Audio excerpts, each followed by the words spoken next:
everybody, it is Melissa Lloyd with the Valley City Barnes County Public Library, and with me is... I'm Sue Millender from NDSU Extension. And today we are doing Instantpot for youth. So we have the Instantpot and we are doing a dump meal, and it's called Instantpot Chicken Rice Bowls. So it's super tasty and it's super easy, so it'll be super fun to make. You're gonna love it. Actually, I make this all the time, and she said it was a dump recipe, and that just means that we just dump everything in, put the lid on, set the time, and away we go. And that's all you have to do. That's all we have to do. There's no sauteing prior or anything like that. Which makes it a super easy, quick weeknight meal. Absolutely. Yeah. So parents just have everything ready, and literally you're going to be able to dump in 5 minutes and go. And go. Yep. And that's what makes it so nice. It is. So you'll have a family meal on the table. Quick review on the Instapot. One pot, awesome. We can throw almost everything into the dishwasher. Again, awesome. The only thing you can't throw is this pot. machine itself, right? So this is our inner liner. Always need to have this. Always need to have something liquid in here. Broth or water, because this is a moist cooking technique. Yes. Okay? Yep. This is the last piece that you have to know about, and this is the lid. Once again, this comes off, this comes off, this ring comes out. Throw the lid and the ring into the dishwasher along with this pot, and that's it for cleanup. All of that, so even the components that you took off can go in the dishwasher. This stays out of the dishwasher. Okay. This piece comes off. Don't put either, wait, this comes off, put it in the dishwasher. Okay. Sorry. This is the only part that you can't put in the dishwasher. Okay, and the reason why you wouldn't want to put it in the dishwasher is, do you know, or? I don't know. Okay. I mean, I don't think you need to, Oh, number okay. one. There's nothing that's gonna really get caught in here. This is just steam. Okay, so then yeah, you're not worried about mold building up. No, because it is not steam. at all. Okay. Nope. But okay. So, that's it. Are we ready to dump? I think we are ready to dump. Okay, you're gonna be my dumper. You're the dumper. I've been called a lot of things, but never a dumper. So right here we have rice. Yes. Right? It's long grain rice, but you can really use any kind of rice. The white rice, any kind of, just long grain. And dump it in here. just dump it in there. Yep. Okay. No oil or anything on top, underneath it to make sure the rice doesn't stick. No, Okay. because now we're going to add water. This is 1 1/4 cup water. It can be cold, it can be warm. You're just going to pour it right on top of the rice. Okay. Perfect. So, water and rice. Pretty easy so far. Next is enchilada sauce, red enchilada sauce, 1 can. You are going to dump that in. Again, it's another bit of liquid, right? Right. Yeah. So now, So if you want, you can scrape it out. Yeah. I always like to scrape as much out as I can Right. because I'm pretty thrifty.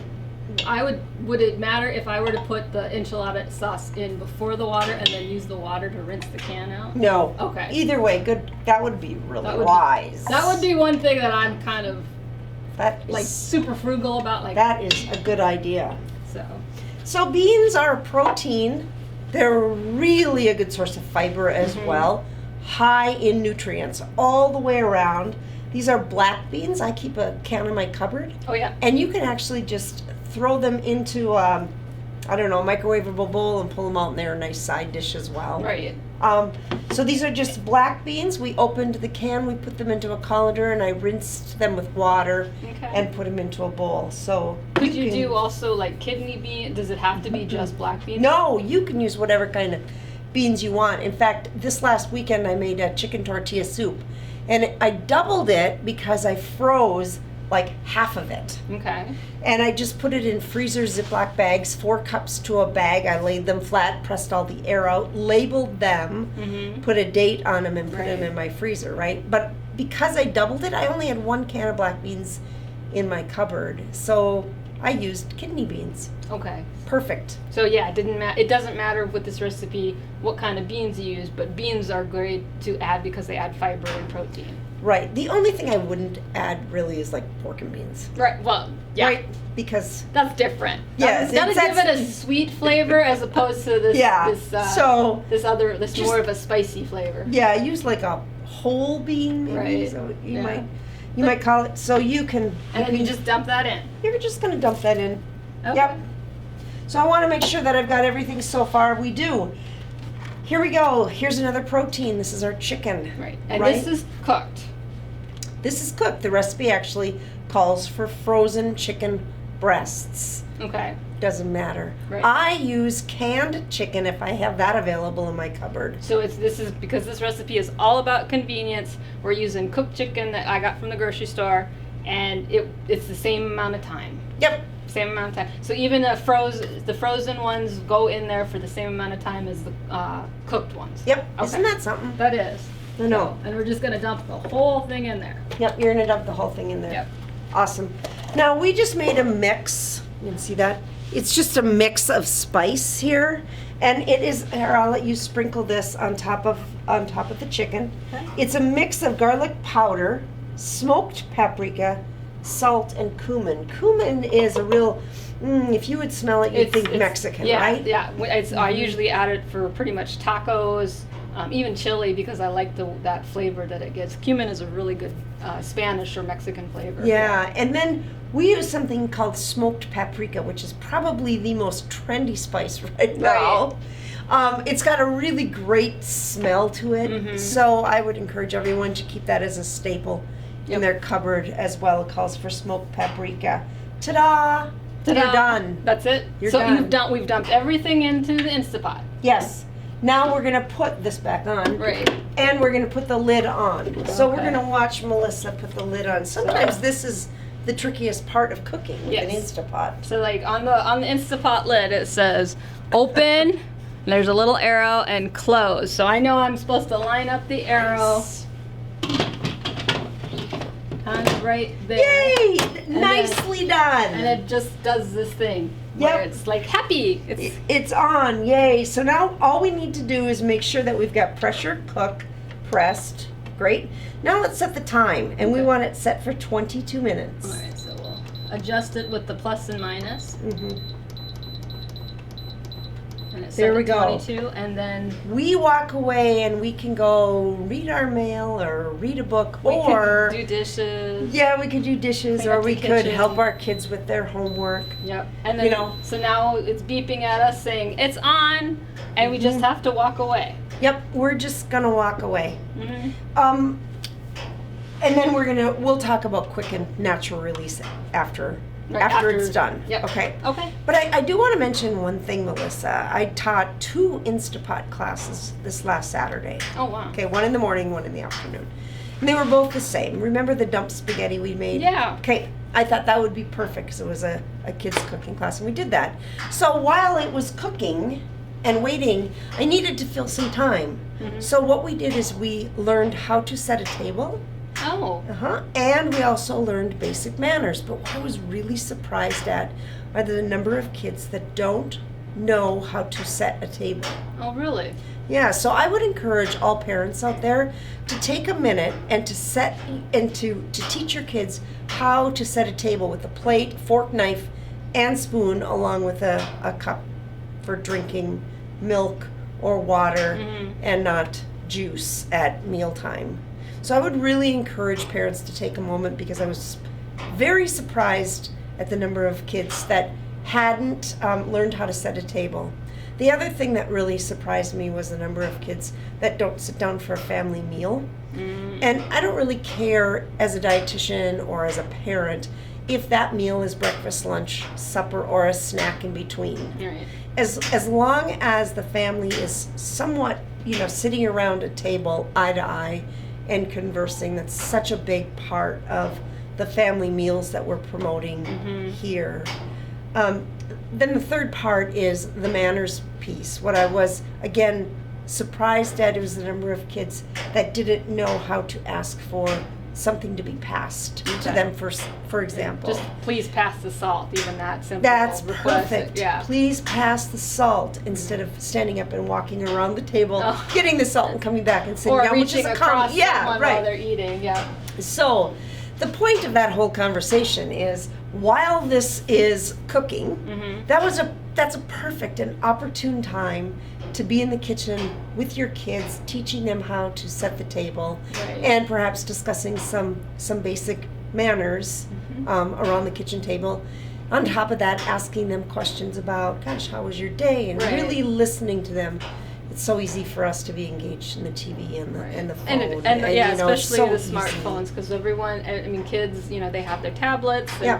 And the TV is always there, and computers. I mean, we live in a digital era, so it's easy to get pulled away with that digital thing. But if we have a digital cooking device, And we then have 22 minutes. in 20 minutes, you can have some really good conversations with your kids. You can Yeah. say, hey, let's sit at the table and play a game even. Right. You know, and discuss, you know, how is the best way to ask someone to pass their napkin, or, you know, how do you set the table? Like, what goes first? Is it a plate? Are placemats necessary? Find Yeah. out what exactly all that's required for just sitting around and having a dinner table conversation. Right. Yeah. So anyway, sometimes we want to get lost in how long it might take, or, you know, all of those types of things, because we're busy. Mhm. There's a ton of things going on. But this is the timer for you. You got 22 minutes. Yeah, I've got 20 minutes. And you can do a lot in 20 minutes. Right, Yep. right. So anyway, let's take a little break and we'll come back when this is done. Sounds good. Okay. See you in 20 minutes.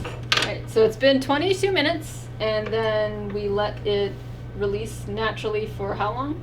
10. 10 minutes. So let's just back up. Yep, we let it cook for 22 minutes.